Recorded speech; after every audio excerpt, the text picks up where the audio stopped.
today, time constraints because the Giants opened the facility for the media to get into the locker room, talk with the players in about 15 minutes. We adjusted on the fly. We bring in my buddy, Jordan Raanan, right now, live from the Giants facility out there in East Rothenberg. Now, Jordan, it's nice to see you really dressed up for the big media avail today. We greatly appreciate that. How are you? Does that look a little big right there? I don't know what you're talking about. You know that no one is a bigger fan of you than I am. I got to jump on a plane after this. I'm going straight to the airport, so you got to have something semi-comfortable, to get on that plane and get out there to Denver. I got to acclimate myself to the altitude. You know what I mean? Do you really feel it though? Like, will you go and feel you don't feel anything? But players do, right? Like, I mean, to be fair, we've only been there once. The Giants haven't been there since 2017. I don't know if you remember that game. That was actually, they went out there. They're supposed to have no chance. The wide receivers got injured, and they were supposed to get blown out, and they actually won. Orleans Darkwa had a big game. Orleans Darkwa, number 43 in your program. 26 at that time, I think. All right, I believe it's something more 43, but that's irrelevant. At some point, yeah, he did. And then that was the year they actually, I think they went 3-13 that year. But that was one of the wins. Right. The fond memories of Denver. The best, well, I mean, the Broncos Super Bowl, obviously that was the best, but there was a game in 89. You might be familiar with this game. We got to get to the receivers and everything in just a moment. But Gary Reasons, you know this game? Crushed. I forget what it was, Sammy Winder or Bobby Humphrey, the running back, but third down, fourth down, he tried to go over the top. Giants stopped him in a snowstorm. Dave Meggett had a big play in that game. Yeah. One of my fondest memories of the Giants. Yeah, I remember one also. Wasn't there a Monday nighter against the Broncos? Monday, no, not that I recall. Oh, I mean, September 10th of 20. That's what I was thinking of. It wasn't a Monday nighter. It was the day before. September 11th. Yeah, it was a Monday nighter. It was a Monday nighter. It was a Monday nighter the day before, and then people couldn't get back. People couldn't get back. A lot of people. Correct. I remember Ed McCaffrey shattered his leg during that game. That's exactly what I remember in the end zone. I don't remember being in the end zone, but that's conversation. No? I don't think so, but that doesn't matter. So let's get to it. This is the big topic. I walk into the guys like, so what's going on with the wide receivers? I said, let's get Jordan on because Jordan is the expert in this stuff. Now, before you even give your opinion, as far as you know, where are we with the Giants acquiring a wide receiver? Because, I mean, the tea leaves are there, right? They restructured contracts. The rumblings are that they're interested in one of these guys, and it's Olave, it's Myers, it's Calvin Ridley, it's Jalen Waddle. Like, those are the guys. Where are we as far as the Giants acquiring a receiver is concerned? Yeah, I wouldn't say they're seriously interested in all those guys. Like, they are looking for a receiver, a significant receiver. That's what it sounds like. You talk to people around the league, that's what they believe. Jalen Waddle is the guy that the organization likes. I've heard that from people. If you think back, remember they almost took him. It was the whatever draft that was. The Giants ended up. That was actually they ended up with Kadarius Toney in that draft, right? Because that worked out nicely, yeah. Yeah, they wanted Jalen Waddle or Devonta Smith in that draft. So there are, and that was Joe Judge and Dave Gettleman in charge. Now they're obviously not still here, but there are still definitely people in the building who were part of that process. So I'm sure. They've always been fans of Jalen Waddle. He's a good player. We know what he is.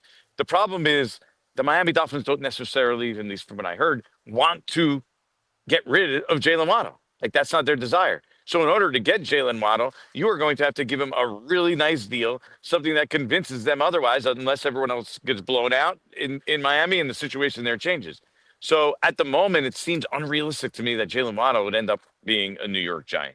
Yeah, because they're not a football team, right? So why? I mean, even if they blow out their regime, right? Even if Mike McDaniel's gone and they're looking, I mean, because it looks like Tyreek Hill is going to be gone as well. I'm sure he's not going to be back with them next year. So why? You got to give the next coach and the next GM something, right? You leave the barren, the cupboard completely barren here. And he's young. He's signed. He's a guy that makes sense for them to keep, right? He's on a reasonable contract. Like you would want to keep a guy like Jalen Waddle. So I would be very surprised. You would have to pay a lot. And in my opinion, and we talked about this on your morning show, I don't see the Giants as being in a situation where, hey, you have to go all out and overpay and pay a hefty price for a wide receiver right now, just so, in a year when your quarterback's learning on the fly and he's going to go through his ups and downs, that you need to force that kind of move right now. So to me, that's not the move that kind of makes sense for them. If you tell me a little, and this is ultimately where I think it's going to head, is they'll get like a second tier type of guy Mhm. and to help out in the meantime. Now, if they go in Denver, Dave, and win, it kind of changes the situation. Now it's like, okay, now we could, worry about trying to win some games now and competing moving forward. That makes more sense to me. But 2-4 still extremely tough schedule. And you have a rookie quarterback who, quite frankly, just to be fair and honest, he's going to have his ups and downs at some point. Like that's just natural. Of course. Listen, he started 3 games. He was really good against the Chargers. He was not very good against the Saints, and he was really good against the Eagles. So you've already seen the ups and downs. Now, you talk about wanting to make this deal or not wanting to make this deal, and then, well, if you beat the Broncos, maybe you'd be more prone to push the chips to the middle of the table. I'm not as anti making a deal for a Waddle as you seem to be, because I think he's a big player. And then I look at the future. If you had Neighbors and Waddle and Dart, I mean, all of a sudden it starts to look like an offense, which is scary. But I will say this. You say, if you win this game, maybe you'd be more prone to make that trade. Jordan, I don't care until this team winds up getting like 7, 8, 9 wins. This is not a playoff team. And not because they're not a decent team. I think they're a decent team. The schedule is the most unforgiving schedule I've ever seen. Like, play this game with me. Even if they beat Denver, now you're on the road in Philly. Even if you won both of them and you're 4-4, now you're San Francisco, Green Bay, Detroit. I said this today on the morning. They're just not because they're not decent, because I think they're decent. They're not one of the top 5 worst teams in the NFL. I think they've gotten past that. But they are not going to the postseason. I agree. But if you are 3-4, you're not going to pretend like, hey, we're not going to at least try and win some more games. Like, then then you kind of have to go get a wide receiver. If you're sitting there at 3-4 or 4-4, you kind of have to go get a wide receiver and say, hey, we got to help out this team for this year and the future. So it serves an extra purpose to me. That's my point on that. Okay. I just think that if I could, so the thing that becomes a little bit slippery as well is the regime, right? Like, is Joe Shane and Brian Dable bringing in a guy to win games now to save their jobs, right? If there was a regime that you looked at and you said they're safe, you have no worries, no questions, they're safe, they're going to be back, then you kind of trust that they think it's going to help in the future. But these guys might have the impetus to, let's make a move that, sure, it'll help in the future as well, but if it helps now, then it might save our job. So I don't know. It kind of doesn't add up to me of the regime making a deal and mortgaging the future when, they don't know that they're going to necessarily be back moving forward. Yeah. And look, I don't begrudge anybody. Like, that has to be a thought in your mind, at least to some degree. You can't say it doesn't play any factor whatsoever. I just don't believe that. Like, there's human nature to it. It's just like that's how people operate. You have to think about that if you're them to some degree. But let me just make this clear, Dave. I'm not against getting a player like Jalen Waddle. I would love to get Jalen Waddle the player. I just think the assets and the resources that it's going to take to get him is significant. And that's not a move that's indicative of a team that's in the situation that this team is in right now. Like, if you tell me the Philadelphia Eagles let's say they needed a wide receiver and they were trying to win a Super Bowl, and that's a finishing piece, right? Yeah, a finishing piece, and you give up a hefty price for that. Yeah, then that makes more sense to me. They're not in a position where they need to go overpay for a wide receiver, right? They have Malik Neighbors, talking about for the future, because that's what we're building towards here. You have Malik Neighbors. Yes, you need another wide receiver. You're going to need more weapons, but you also need draft picks. If you're giving up 1 or 2 of your draft picks, you already don't have a 3rd round pick. Like, you need draft picks, A, to add more quality young players, to B, fill out the roster. You can't just sign all guys off the street. You can't pay, $2 million for every guy on the team. Eventually that adds up. And that's just a bad way for me to roster build in general. So now I'm not against Jalen Waddle as a player or having him on the team. Love to have him on my team if I were, as a number 2 receiver. Like, that's an ideal spot. But what's the cost? Right. And that's what it boils down to with every one of these guys. Now, I would think like a guy like Jacoby Myers. If you want to bring in a guy, because he's a free agent at the end of the year, he wants to get paid, you want to do a trial run, and if you go out there and you and Dart have this special chemistry and we've given up a 6th round pick for you, right? Because Raiders can't expect to get a lot for an expiring contract. So if you bring someone like that in and there's a special connection with Dart, and you say, you know what, we know he's going to be good in this system, like, is that something you're more inclined to do? Or are you just absolutely unequivocally, I don't want to make a trade for a receiver? Yeah, I mean, no doubt. Look, I'm turning my phone so that we're actually even here. I don't know if you saw that. I could. Yeah, there we go. If it helps. Like a normal human being. Pat Leonard actually just texted me and told me to do it. as we're sitting here on the That phone. Leonard's great. He's a So, great man. so, Yeah. he's obviously watching. So he's keeping an eye on us He's right now. he's one of our. Jordan. We're moving in on 1,700 subscribers to this. There we go. Yeah, There we go. See, we're growing to the moon, Yeah. the moon and back. that's right. So where were we? Remind me where we were. I was asking you about Jacoby Myers and not giving Oh up. yeah. If the price is that low, and you tell me it's a 6th round pick, sure. I'm a little hesitant to not want to have a guy who at least has another year of control though, because then the possibility exists. Let's say Jacoby Meyer doesn't like living in New York. Right. You just gave away a draft pick for what? 10 games, 8 games. All right, but I mean, Is that the situation? Is that a move that this team should be? And Jacoby Myers, the problem with him is that he wants to get paid, right? Mhm. And apparently he wants big money because the Raiders they couldn't come to a reasonable deal with him. I don't know. So that worries me. You give me a guy like that with another year of control, at least it makes me feel a lot better about it. But I get your point. All right, so you know my radio show, right? We did the segment Cuddle, Marry, Trash. I'm going to give you 3 guys right now. Not who you want. I want you to give me your marrying most likely to acquire, your trashing least likely to acquire. All right? Jalen Waddle, Chris Olave, Jacoby Myers. Cuddle, Marry, Trash, most to least likely to acquire here. I'm going to trash Jacoby Meyer just because he's not under contract next year. That would be a strictly this year move. Mm-hmm. Not sure the Giants want to do that. I think they have hesitation towards that. I'm going to cuddle Jalen Waddle because I know that they like him. But I'm not going to marry him because I have doubts that the Dolphins want to get rid of him, right? And so therefore I don't think that move actually will happen.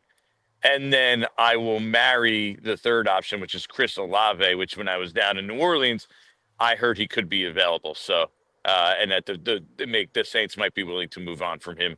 They don't feel like he's a true number 1. He's probably more like a number 2. But here, that's perfect, Dave. Yeah. So that makes the most sense to me.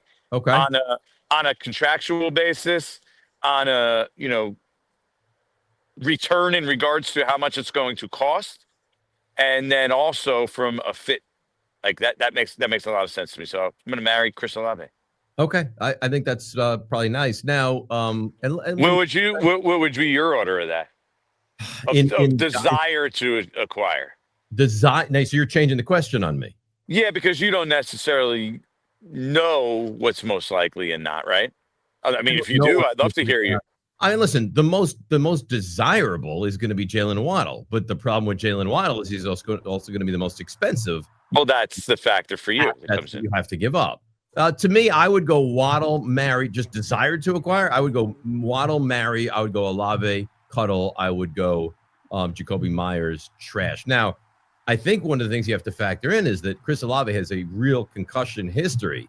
So if you're going to give up real draft equity for a guy that comes in almost as damaged goods, that would also be something that got me concerned. Jalen Waddle also has an injury history, to be fair.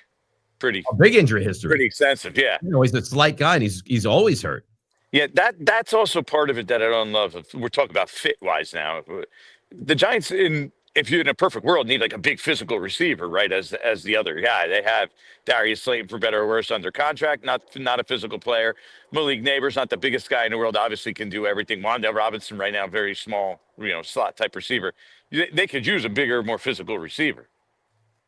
Oh, absolutely. When you have to go, by the way, and the Giants open up the locker room to you to get in there and start talking to the guys, just do it like you did when you joined us during the golf exhibition you put on that one time a couple weeks ago, because that was really special. That was I look what I get for trying to do you a favor. What do you mean? Look, I mean, I tried to do you a favor. It wasn't like the other way around, like you were doing me a favor. No, I was doing you a favor.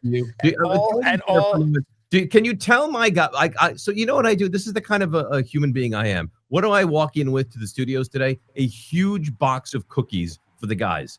You should have seen their eyes. They lit up. What do I do for you? I lead like no one. People are like Jordan Raanan. The name sounds familiar. Who is that guy? Now you're co-hosting DPH on Rothenberg for weeks on end during the summer. I am buoying you to greatness, my friend. I like how you take full credit for it. I will definitely give you some of the credit. You are my biggest endorser and backer for sure. But in this instance, I told you you needed help at the last second.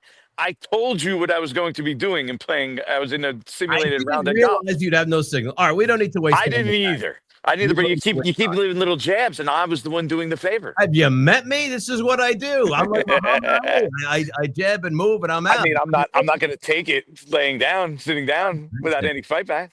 That's fair. The Yankees hat looks great on you, by the way. They had a terrific end to the season. All right, so quickly here, a couple more things. The Broncos.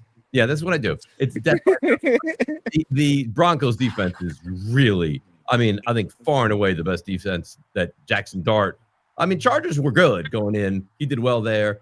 This is on the road, mile high. You really have no weapons. Like the deck seems kind of stacked against the Giants. What do you anticipate? Is this the week that Jackson Dart comes back to life? Because if he goes out there and plays well, I mean, that would be pretty wild. Yeah, look, I think there might be a little bit of a reality check. The only thing that I hang my hat on and I say, you know what? Maybe the Broncos lay a dud here, that this is sort of a trap game for them because they've just spent all their time, right, in Philadelphia, and then they went to London, haven't been home for 2 weeks. Maybe you get them in a little bit of a spot here where you could take advantage. But that defense, 30 sacks in 6 games, Dave, that's 10 more than any other team in the NFL. So I think he's going to be under constant pressure. Andrew Thomas is great. Giants offensive line still not great as a whole. It might be the only hope is that I think the Giants defense could dominate too here. This isn't an explosive, great Broncos offense, but tough game, no doubt. Means a lot for them down in Denver because they're honoring Demaryius Thomas too. I've heard a lot about that down there. That's like a big deal down there. I don't think we really fully understand how big a deal that is down there. They're honoring the Super Bowl team, everything down there. So it'll be like a big show, a big game for them down in Denver. This is a tough game. If the Giants win this game, I'm gonna leave you with this because I gotta go in the locker room. Yep. If the Giants win this game, I mean, the train is gonna be so far, down the road. Like this is gonna reach levels of excitement and optimism and enthusiasm that we haven't seen since probably the Super Bowl. Dave. All right, that's where we're going to be at. You go do your thing. Talk to the players. Tell them I send my love, especially Jackson and Cam and the better players, obviously, that I kind of resonate to. Have a safe trip. I'll talk to you, buddy. All right, anytime, man. Bye. So if you like that interview, check out this video or other interviews. And of course, as always, don't forget to subscribe.